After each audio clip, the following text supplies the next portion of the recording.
We study billionaires, and this is episode 102 of The Investors Podcast. Today's episode is brought to you by RealVisionTV.com. Real Vision is the #1 video-on-demand channel for finance where the world's greatest investors provide full-length interviews and behind-the-scenes access. This is a service that Stig and I both use every single day because of the enormous value and insights we gain from listening to billion-dollar portfolio managers. If you want to test out Real Vision TV for 1 week free or get a 10% discount on your subscription, use our coupon code TIP, which stands for The Investors Podcast, today. Broadcasting from Bel Air, Maryland, this is The Investors Podcast. They'll read the books and summarize the lessons. They'll test the waters and tell you when it's cold. They'll give you actionable investing strategies. Your host, Preston Pish and Stig Broderson. Hey, how's everybody doing out there? This is Preston Pish, and I'm your host for The Investors Podcast. And as usual, I'm accompanied by my co-host, Stig Broderson, out in Seoul, South Korea. And today we've got a book that I think a lot of people are pretty familiar with for the most part in the investing community. The name of the title is Common Stock and Uncommon Profits by Phil Fisher. And the reason that we're reading this book is because Warren Buffett has a quote out there that his investing philosophy is 15% Phil Fisher.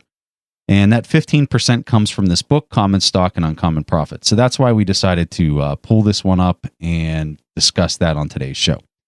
So as Stig and I kind of dive into this, we're going to just kind of really go chapter by chapter and kind of hit kind of the high points of what we learned from the book. And what I wanted to do just to give everybody kind of an idea of some of the topics that we'll be discussing is I'm just going to kind of name a couple of the chapters here so you can kind of get an idea of what the show is going to be about today. So the first chapter is Clues from the Past. The next chapter is called What Scuttlebutt Can Do.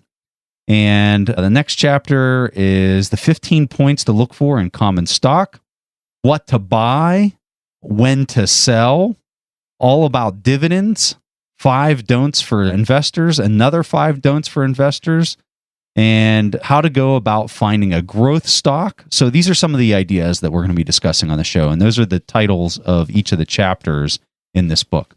So we'll just start right from the top here with chapter 1, and the title for chapter 1 is Clues from the Past. And there's really kind of 2 main highlights that Fisher has from the first chapter. And the first one that he has is to make money in the market, there's really kind of 2 ways that you can go about it. The first way is that you can time the market, meaning you could say, like right now, the valuation's really high, so you're not a buyer. You're going to wait until valuations get really reasonable, and then you buy. And then the other approach that he says is out there is that you find outstanding companies that are at decent prices and have really good qualitative factors to them, and you hold them forever. Now, of those 2 approaches, Fisher implies from the reading that the first approach of timing is very difficult to do and not something that he recommends between the 2 different approaches. He actually recommends the latter approach, which is how you see Warren Buffett operate and how he actually conducts his trades, is very much based on Fisher's guidance. And that also kind of goes to the way Graham's thinking as well. So it's kind of hard to delineate which one he kind of buys into more, but they kind of really accommodate each other with the way that they think. So that's really the main thing that I captured out of the first chapter. I'm kind of curious if Stig has anything else that he wants to add to the first chapter. I actually have the same 2 things here, Preston. But the first thing about looking back in time, and he's talking about how it looks really easy. And I think looking back, it's somewhat easy to say, well, back in 2007, clearly it was overvalued. And then March 2009, clearly it was undervalued. But living through that period, I don't know if you remember it, Preston, but that was just so chaotic. I mean, it was really hard to stand back and just say, yeah, I'm definitely going to short my stocks now, or I'm definitely going to pull in like 100% now that I lost 80% of whatnot of my portfolio. I mean, that's just now how it works. The second thing I want to highlight from the book was that he's talking about growth, and he's talking about how people have a misperception about growth. And I'm pretty sure he didn't say Silicon Valley, but I'm pretty sure that when I hear growth stocks, that's probably what pops into my mind. But he's saying it's really not so much about it should be a tech company or anything like that. But he's saying that as long as it has great potential, it doesn't matter the size of the market. The market cap doesn't matter. And I think a good example of that, and where you can really see Warren Buffett use the teachings from Common Stock and Uncommon Profit, that was his purchase of Coca-Cola back in 1989 and 1990. And back then, the Coca-Cola was in a slump, and what Warren Buffett saw that even so, it has prospect in terms of sales and profit. It was still doing better than the industry, or at least the potential was huge. Even though it was a big company in the US, he saw the potential abroad, and he also saw that he could actually penetrate the American market even more. So it doesn't have to be like $100 million market cap. Like, you can talk about billions and billions of dollars, and it would still meet his criteria. So I just want to highlight that point here from chapter 1.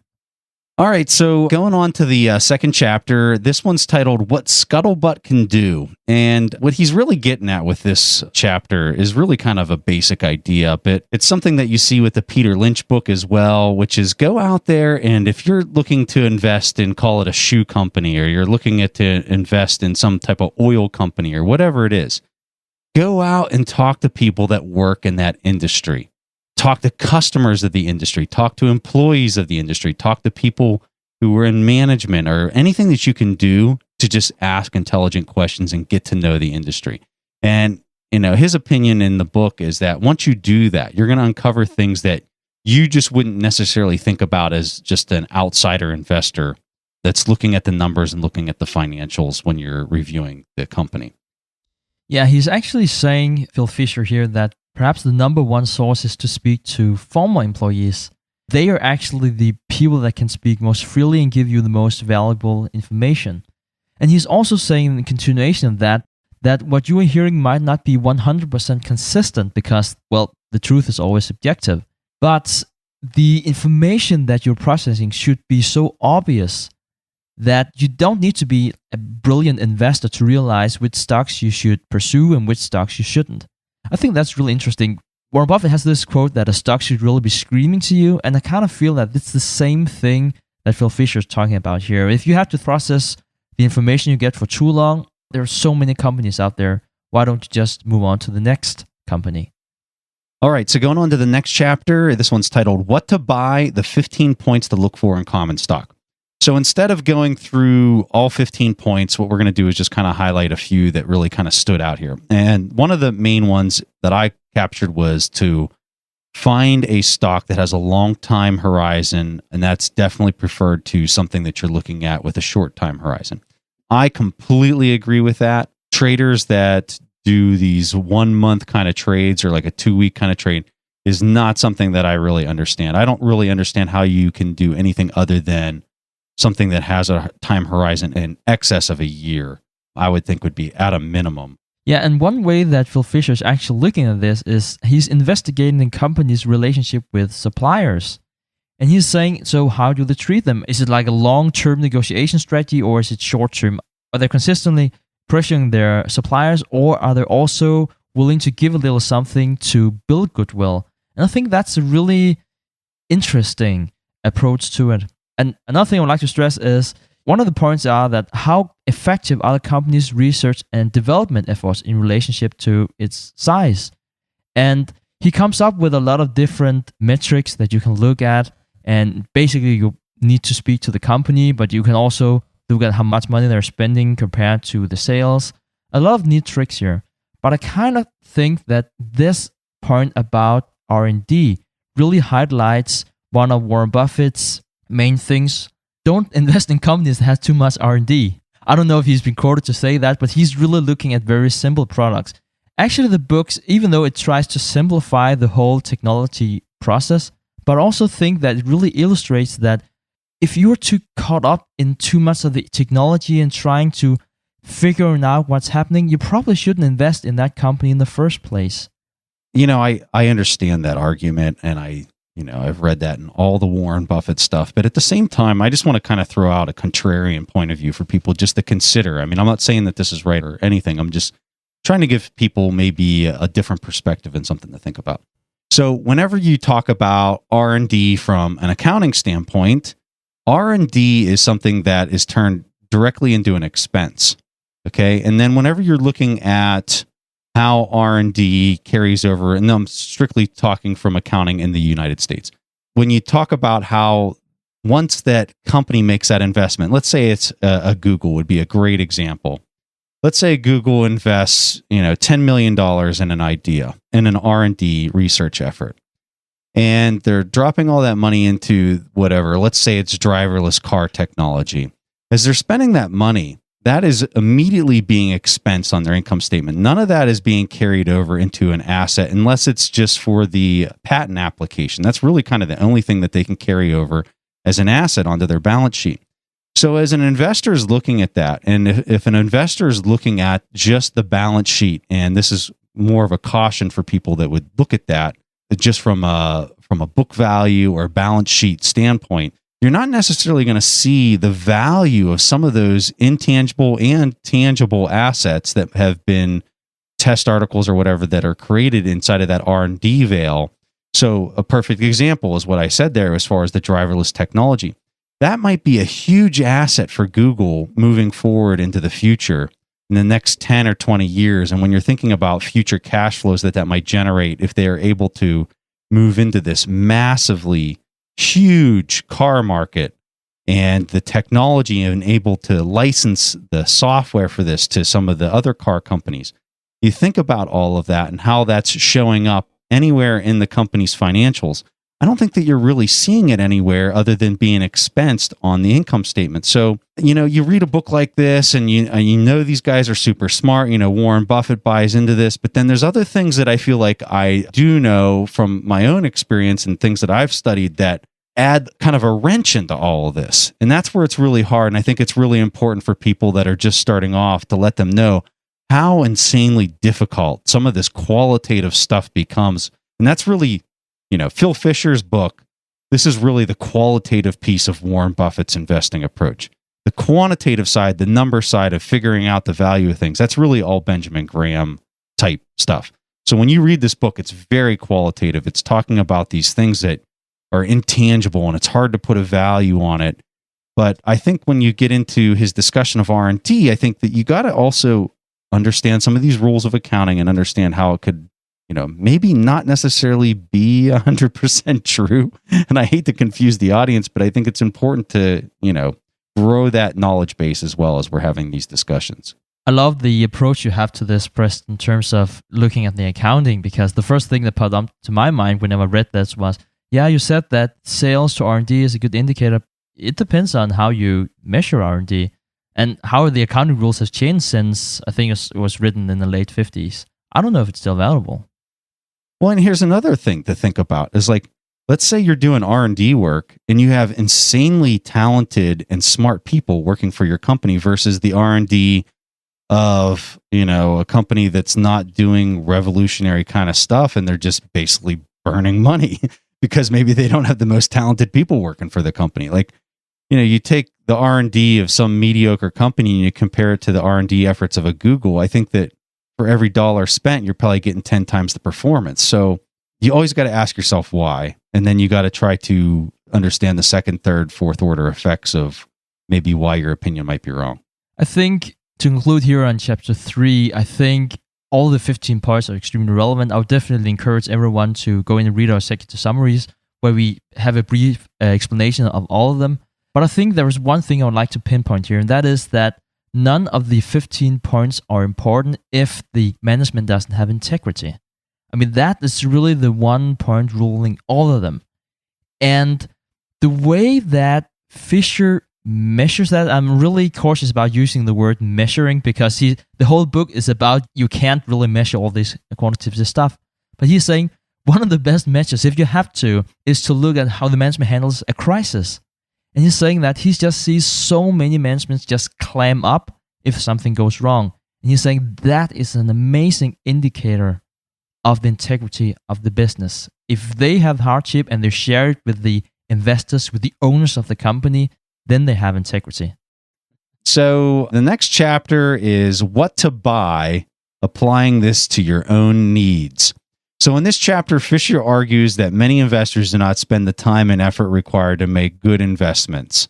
The results of this is the misunderstanding and half-truth about investing. And so I completely agree with his opinion on this and where he's going. And I think that I am so a victim of this as well, where sometimes I'll go and I'll buy a company and I know I could have done more research on it, but I think it's important to highlight that the amount of your portfolio that you're putting into the position should be somewhat correlated to the amount of time and research that you put into it. So if you're going to take a very large position, it takes up, 10% or more of your portfolio, you probably need to spend a ridiculous amount of time, especially if it's an individual pick, to really know what in the world you're talking about and understanding that array of risk versus reward that could potentially come your way.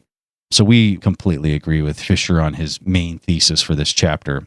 I think it's really interesting in this chapter how he's talking about how to pick a good person to manage your portfolio, because he's also acknowledging that not all private investors really like to manage their own portfolio. So he's saying, how do you actually figure out who is good and who is bad? Because he's talking about like track records using that, all the pitfalls on that. I mean, just an example, one person might be outperforming the market, but he might take on additional risk. So is that really a good performance or a bad performance? And he's saying that there's really no objective way to measure which portfolio manager you should trust, and he compares it to a lawyer. How do you figure out if a lawyer is good? Is it how many cases he has won? Well, that might only tell half the truth, because he might only take on winning cases. I think that this discussion itself is really interesting, but he comes up with two things you could do. The first one is to test the integrity and honesty of the person. And the second thing is that his investment philosophy should be like your own, which again is the 15 points he talked about before. So if you understand the 15 points and you can have a good discussion with a portfolio manager about those 15 points, and you believe that he has integrity and honest, he's saying that might be a good manager to go with.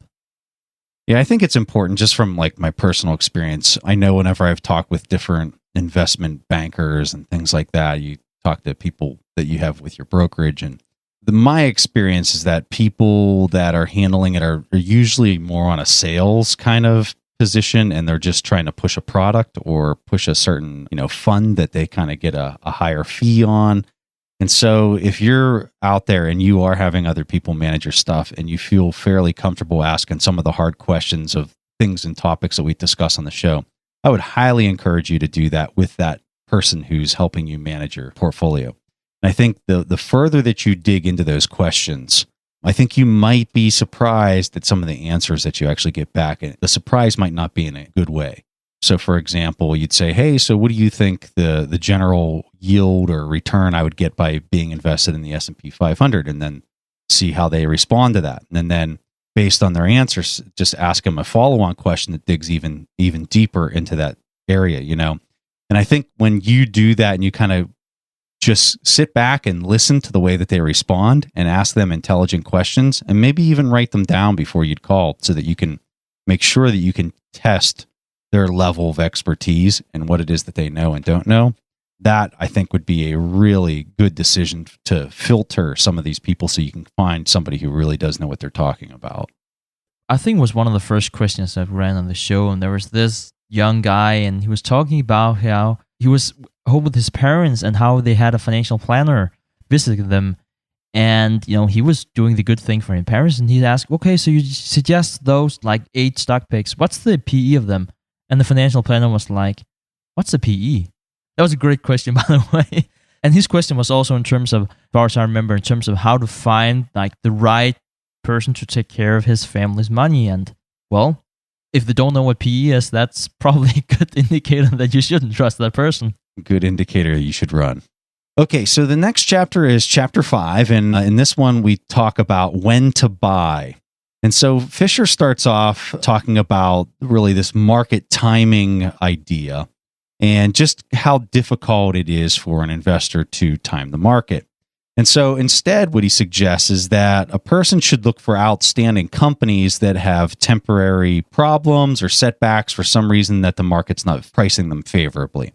And that's where you are able to, quote unquote, time the position better. And so I agree with this. I think that I kind of look at it more by sector is kind of my personal approach. I try to look for sectors that are severely depressed, that are having very difficult times.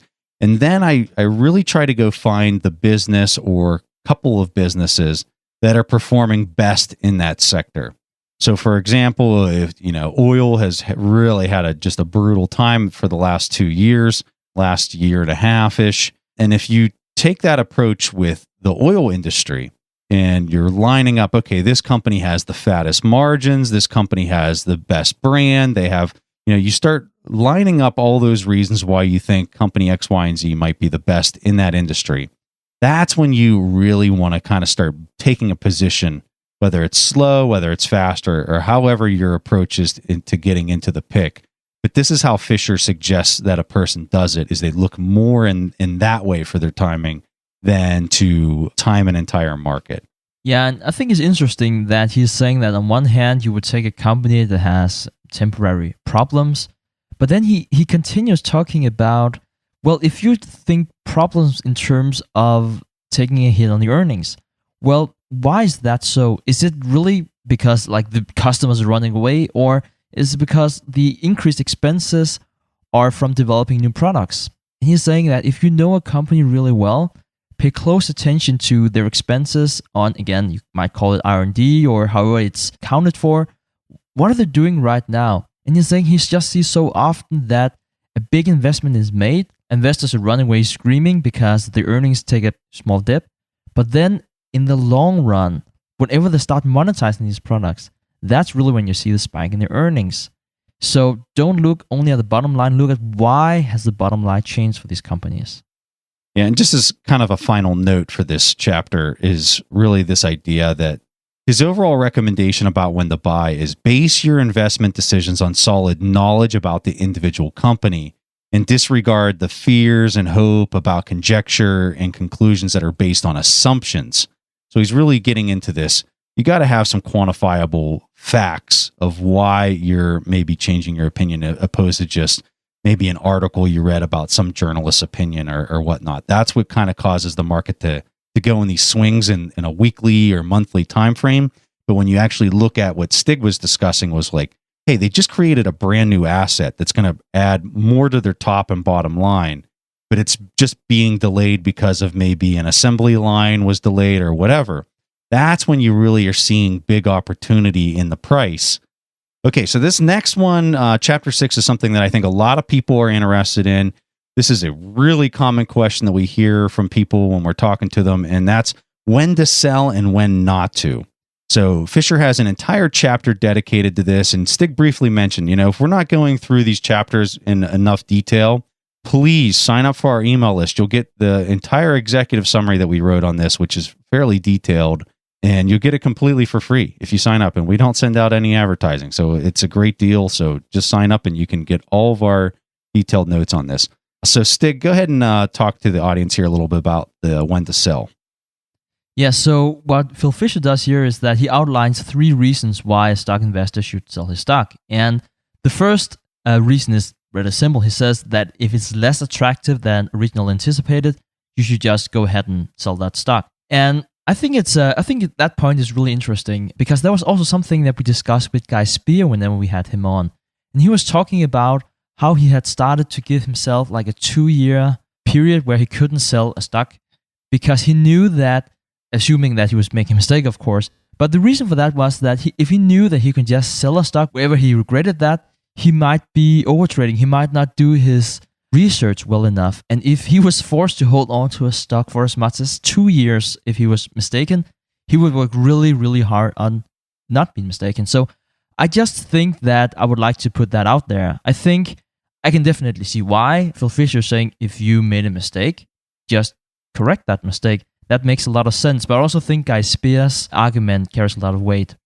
Yeah, that's an interesting idea that you brought up. And I think that you do. It's really hard to, just turn around the next day and be like, oh, I didn't account for this one thing, so I'm going to sell the position. Like, how do you really, I think maybe it's experience, after you've done it enough and you've learned, from just doing it enough times that you're about to make that mistake. But that's something that you really got to think about. And I think it's a very strong point of, you do have to be in the position that if you recognize you've made a mistake and you didn't account for all the risk that was there, man, you got to get out of the position.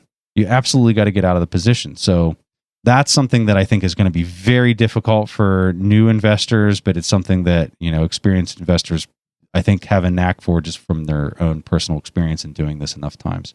Before I said there were 3 reasons. So the first one, that is you should sell if it turned out to be less attractive. The second reason is really related to this. He's saying that you have your 15 criteria. Now, he's also saying in chapter 3, where we discussed the 15 criteria, that it might be okay if you have like 13 or 14 of them. But he's saying that if you see the company fail on too many of the criteria, you should probably also sell your stocks, especially if you see the integrity of the management start to deteriorate. So in that case, no matter the products, the company's future prospects are no longer interesting. So the third reason for selling is if the investor finds a better investment. And again, this is like really, really tricky. I definitely understand when he's saying, well, if you find a better investment, why don't you just go ahead and sell what you have and buy into that company? The problem about being a stock investor, and I guess being a human being, is that there was always a new shiny item out there. There's always something you might be finding more attractive. Perhaps you just read an article about the stock you just bought and you feel, well, perhaps it wasn't that interesting in the first place. So I think what I really enjoy about his discussion here is that how he would factor in the capital gains tax. And he's saying basically, well, the future returns, they are uncertain. But if you have to pay taxes now, you have to pay taxes now. There is no way around it. So I think that's a really great example. He's very cautious about that. Another thing in terms of sales is that he's saying, well, what if the stock is priced too high? Shouldn't you just sell it and take my profit and go on to the next stock? What he's saying, and this is super interesting, is that even if a stock might be trading at 35 times earnings, well, if you have found the right company and if it's really growing, if you really, really see the profits going to spike, why take the capital gains tax loss now? Why not just holding on to it? Because that was your investment in the first place. I think that this is a common mistake that people make is they have a company that they buy. It just does extremely well. It's, they're getting tons of movement on the stock market price. Maybe they've seen a 50% gain. And they're like, wow, I made so much money. I got to get out of this and just take my win and walk out of the casino, quote unquote. And I think that's a person who's demonstrating just a total lack of business knowledge that would be thinking like that. Where I think that you get a really smart, savvy investor is whenever they see a company that's growing like crazy and they know how to really recognize the signs that demonstrate that it's real growth and fundamental growth that's driving that price action. And there's a lot more room for the price action to continue even going higher. And I don't see that as a form of greed at all. I think that one of the key factors to look for in determining whether that's a fundamental growth or not is really in the top line revenue or sales or whatever you want to call it. But when you look at the top line of the income statement and that thing is growing by 20, 30%, and you're seeing the stock price move with it, that is something you want to hang on to. Okay, that is absolutely something you want to hang on to, even if you've seen an enormous jump in the price, because then you'd obviously have to know the direction and what the product is that's driving that and all those kind of things. But if you've got something that's growing like that and the top line is growing with it, a perfect example would be Amazon for the last 5 years. Look at the sales and look at the top line on the income statement. It's growing like crazy. And you'd been crazy to sell out of that position as that thing was fluctuating and going along for the ride, because fundamentally they were showing that that growth was real and that it's continuing to grow. So it really kind of comes down to, in my opinion, watching the top line. I'm real curious to see if Stig would agree with that statement. This is a great discussion that we're having, because I remember the two of us sitting in Omaha and arguing this. And I think I'm more like a bottom line kind of person and you look more at the top line. And again, it's sort of like I kind of feel we agree, but we just put different weight to it. I can definitely see why you want that top line to grow. I just want to see it materialize at the very bottom where you are. I don't want to like put words in your mouth, but you are really looking at top line. For instance, someone like Amazon, because you see a lot of future potential for that. For me, I guess I look at it this way. For value, I'm much more bottom line kind of guy. But for growth, if you're talking, is the price justified for a growth company? Is the premium that you're paying for this growth company justified? For me, I'm really looking at the top line because it's such a raw number. It hasn't been adjusted. Because let's get into this. So from an accounting standpoint, I can sell something off of my balance sheet and run it over to my income statement, and then my net income's higher. Or I could do the inverse of that, and then I have no bottom line at all, just based off of action that you're doing on your balance sheet. When you're talking about the top line, none of that impacts any of it. The balance sheet doesn't come into question at all, and it's such a raw and pure number that you're seeing on a company that's really kind of going through a growth spurt because they have a brand new product or they have a brand new service that's being introduced to the market that's the market's acting favorably towards. That's something that if you see it, and I guess when you're looking at a company that has a larger market cap, I think that you're going to see a much more smooth curve of that top line, and it's going to be a little bit more predictable than a small cap company that might just had a 6-month burst in their top line. So for me, I really like looking at the top line when you're dealing with a mid to large cap company, because I think it gives you a better indicator of, hey, don't sell the position. It's got more to run. So just to give some piece of context to the discussion we're having right now, Preston and I was back then actually discussing if there was any way one could put an equation on this, and clearly the answer is no, but perhaps one could estimate it one way or the other. So how would we value top line growth if it didn't materialize on the very bottom? And I think that in itself is a super interesting discussion. What I think one should be very careful about looking at a company like Amazon or perhaps Tesla is an even better example is that, yes, they are growing their top line, but how are they doing that? Well, they're taking on a lot of debt because they're not making money, and they're issuing a lot of shares. So I would say if you have to look at sales, and clearly sales are important, also look at the sales per share, because you don't want your company to grow by 1,000% if they just issued a bunch of shares and your ownership of the company has been completely diluted. So it's a very complex discussion. I don't think there's necessarily a right answer. I think this discussion was interesting just in terms of how we are perhaps a bit different looking at the top line of the company. All right. So the next chapter that we're going to discuss is titled The Hullabaloo About Dividends. And so Fisher starts off arguing that high dividend payments, not by definition, should be preferred, as many people out there believe. And I completely agree with him on this. I get this topic so many times when I talk to people about investing, and it's like, oh, well, they have a really fat dividend. It's paying like a 6% dividend. And whenever you're in an overvalued market situation like you are today in the US, if a company's paying a 6% dividend, my immediate question for that person is, okay, so what's the payout ratio? And so when you talk about the payout ratio, what you're looking at is of that money that the company made, the earnings or the cash flow that company made, how much of that as a percentage is being paid out as a dividend to the investors? And if it's, 100%, to me, that's absolutely crazy. Why in the world would a company take everything that they made and pay it straight to the investor without retaining any of that for a rainy day or having some type of flexibility to create a new product or any of that kind of stuff, So that's where you guys need to go when you're looking at dividends is what's the payout ratio?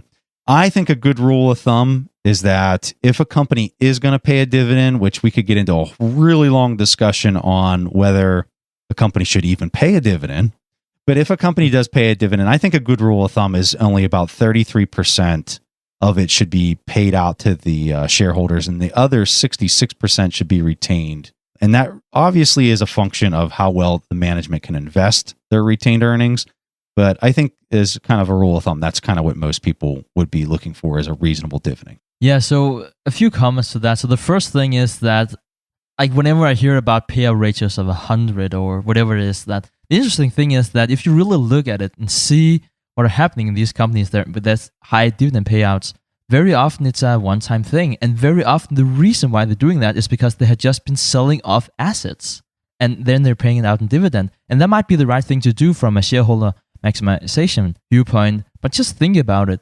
If you are buying into a company because they have a high dividend, but they're actually selling off profitable assets to give you that dividend, you can only expect to get less dividend in the future. Another comment about why it should be, call it 33%, is that, like Preston, I like the idea of a dividend because it shows that it has steady cash flows. It's really hard for a company to manipulate cash the same way they can with other accounting.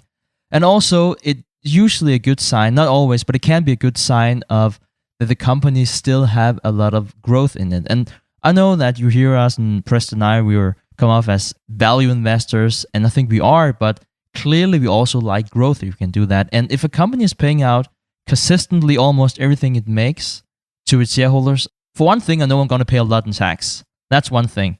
Another thing is that what's the growth potential of this company if they're paying everything out to their investors?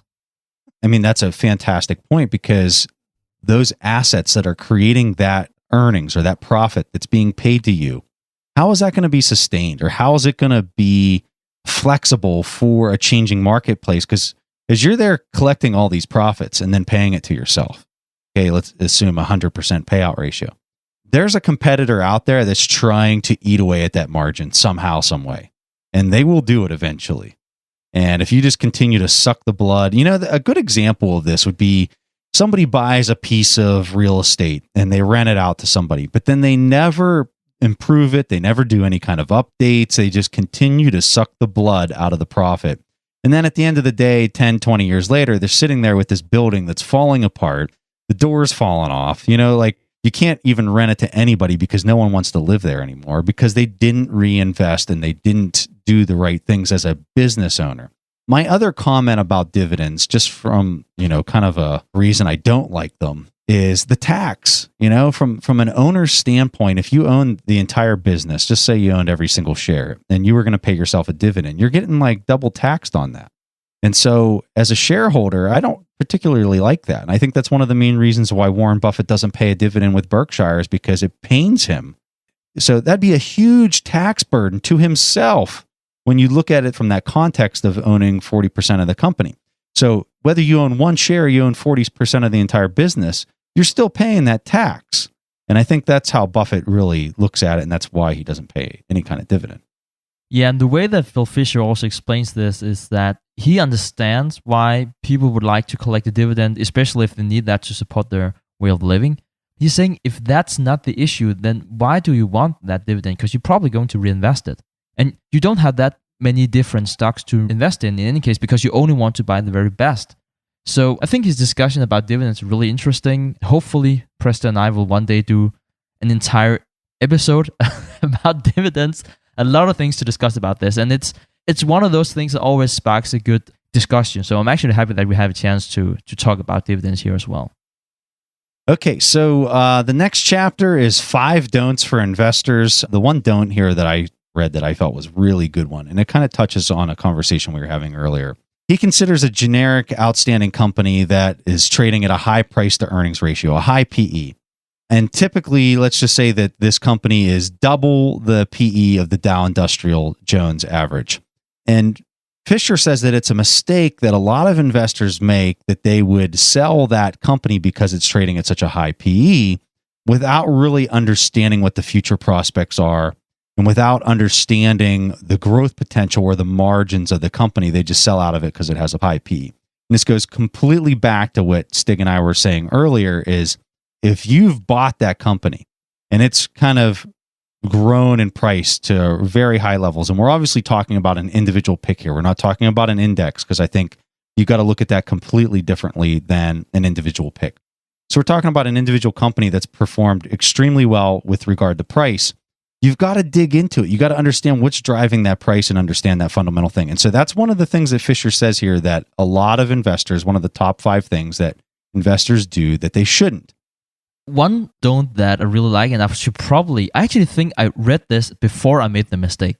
So this is the story. So what he's saying is that you shouldn't quibble about quarters or eighths. So in other words, if you find the right stock, you would just buy it. And if you think that the value of that stock is like $100 and perhaps it's trading around, 50, don't be so stubborn that you want to buy it at, call it 49. If it's trading at 50, buy it at 50.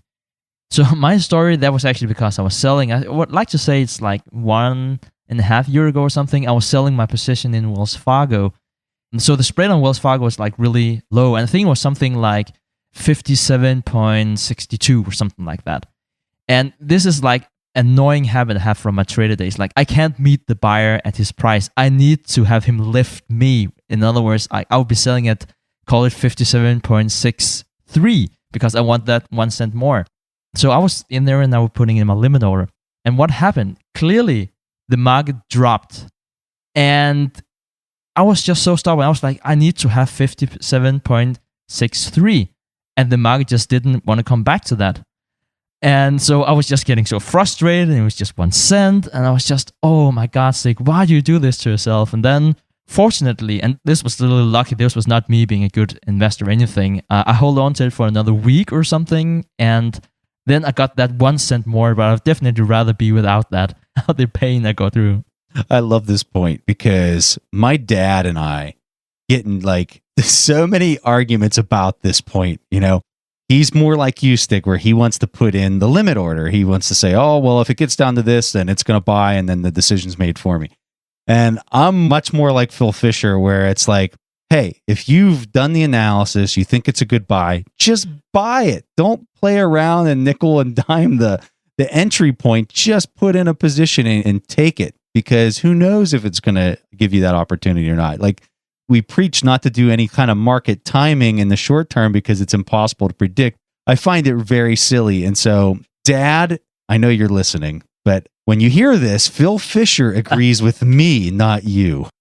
Perfect. And the funny thing is actually that Warren Buffett, he's talking about how he lost billions on not buying Walmart because he was talking about 1 cent here and 1 cent there. So I think it's one of those things that are really hard to break your habit, even if you're Warren Buffett. But I think you need to do that this time. And I would like to say 1 cent more, regardless of how many stocks, it's not worth 1 week of pain. Think about it like that. I didn't get much done because I was so frustrated. So consider that aspect as well.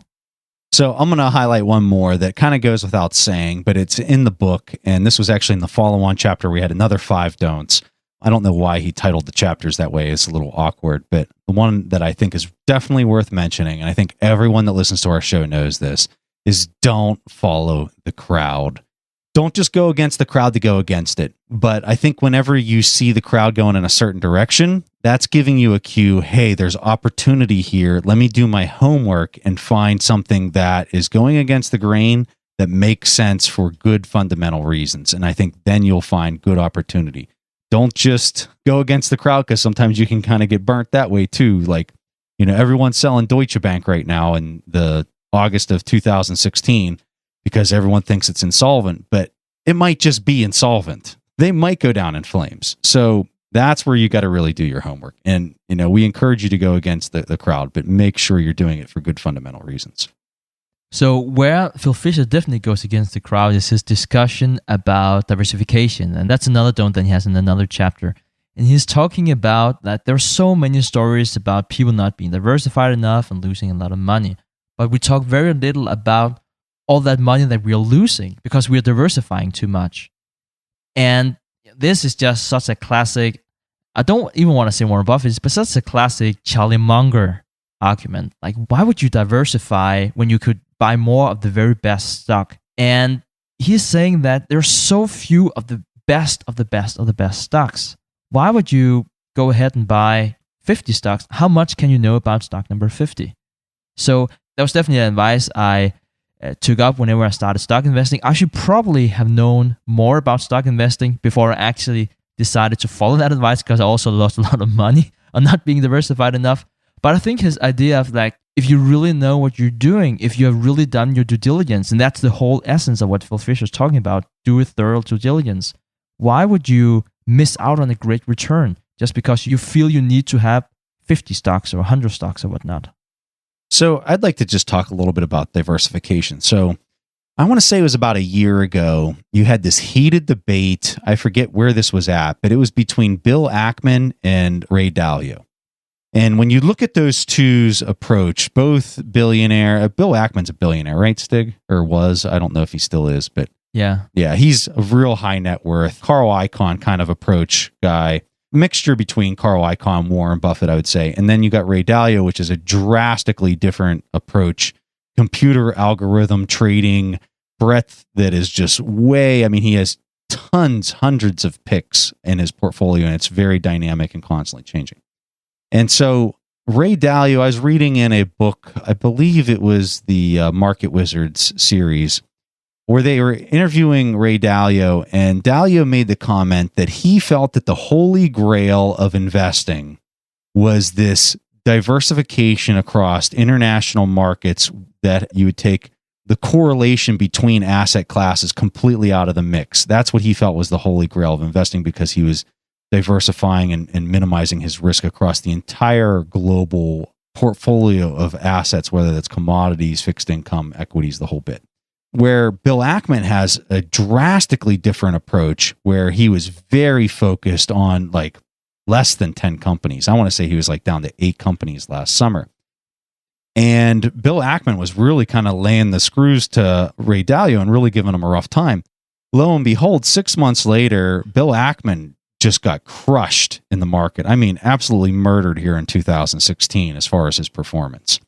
I think that whenever you get into such a small and focused portfolio of, call it 6 stocks, I think you're just putting yourself in a position where you are assuming that you pretty much know every single facet of risk in those 6 companies. And I think that that might be an overstatement. And I think it also might be a oversimplification of the array of crazy things that can just happen.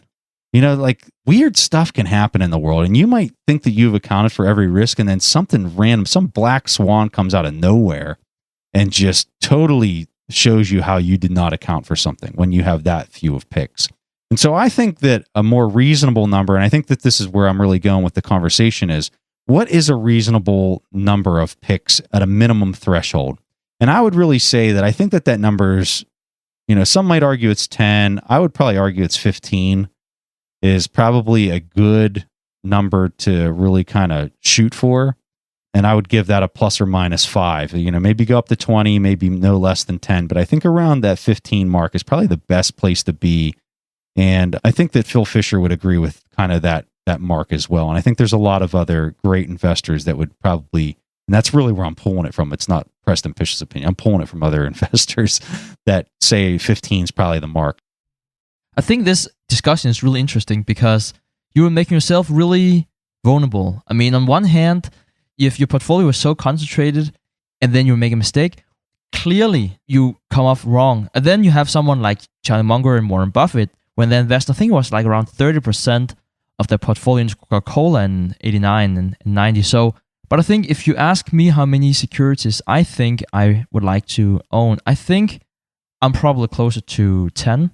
But when I say 10, it's not necessarily 10 individual stock picks. So I think that was also what you were talking about, Preston. When I'm saying 10, it's more like, for me, one stock pick could also be this ETF that's following their strategy. And then, you know, that ETF might be, 300 stocks. So I think I'm probably more 10. I can definitely see there are a lot of good reasons why you might do 15 or 20, but it's probably somewhere around there. All right, guys. So we're just going to kind of conclude the review of this book. I think you guys kind of catch the drift of some of the different concepts and ideas that are in here. It's a lot of stuff that we've talked about through the last 100 episodes or so. But I think the really important thing here is really the executive summary that we have typed up for this thing is phenomenal. So please go to our email list. We will send this out to everyone who subscribes to that. And it goes into a lot more detail about all these different points. And, go out there, read this book. I think this is a good book. It's not one of my favorite books, to be quite honest with you. I think that it gives you some stuff to think about. But whenever people were asking me, what's your favorite investing books? What's your top 5 books that you'd recommend? This is definitely not one that's in it. But I do think that there's some value to be had from going through some of these different ideas. Yeah, I think it's really interesting because when I'm thinking about something like security analysis of the intelligent investor, they're outdated too. It seems like the advice from those 2 books is just more timeless. It's probably because this book, Common Stock and Uncommon Profits, are based on growth stocks. And I kind of have the same idea that things have really changed, haven't they?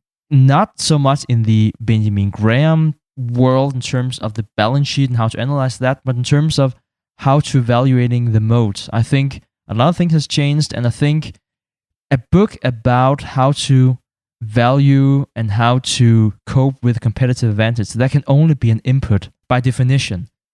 Okay, guys, that was all we had for this week's episode. We'll see each other again next week. So one of the things that Stig and I are very strict about is not endorsing any kind of service or product that we don't personally use ourselves. So with that said, we give our full endorsement of our sponsor's content, realvisiontv.com. Real Vision is a site that Stig and I personally use ourselves, and it has had a profound impact on the way that we view the financial markets. One of the most important things a person can do is seek the knowledge of highly successful investors and business leaders, and more importantly, understand their thought process and how they make decisions. And with Real Vision, you get exclusive and in-depth interviews and presentations from the world's sharpest independent analysts, fund managers, geopolitical strategists, economists, and investors all in the same place. And right now, because you're listening to this show, we have a special offer for everyone in the TIP community. If you go to realvisiontv.com and put in our special offer code TIP, which stands for the Investors Podcast, you get 10% off your subscription to Real Vision TV. And if you're not sure if you want to get a subscription to the site without seeing the videos and content first, we completely understand that. That's why Real Vision is offering the TIP community a free week trial to see if you like their service. So trust me, you cannot afford to ignore the value that Real Vision creates with these in-depth, full-length interviews from famous investors like Kyle Bass, Jim Rogers, Tim Ferriss, and many more. The people being interviewed often have a net worth far exceeding hundreds of millions of dollars, and watching Real Vision is like being able to sit in the corner of a room and listen to a conversation that you're not supposed to have access to. So don't pass up this amazing offer to tap into the world's smartest investors all in one place, and go to realvisiontv.com. Don't forget, use the discount code TIP for your free week and 10% discount today. Thanks for listening to The Investors Podcast.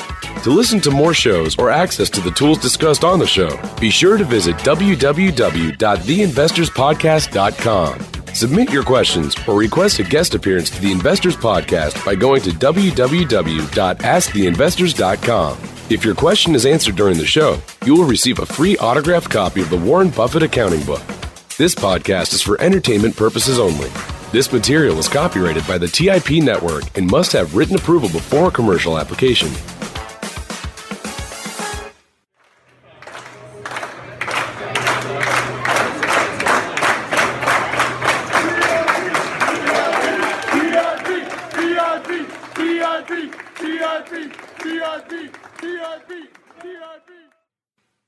TIP.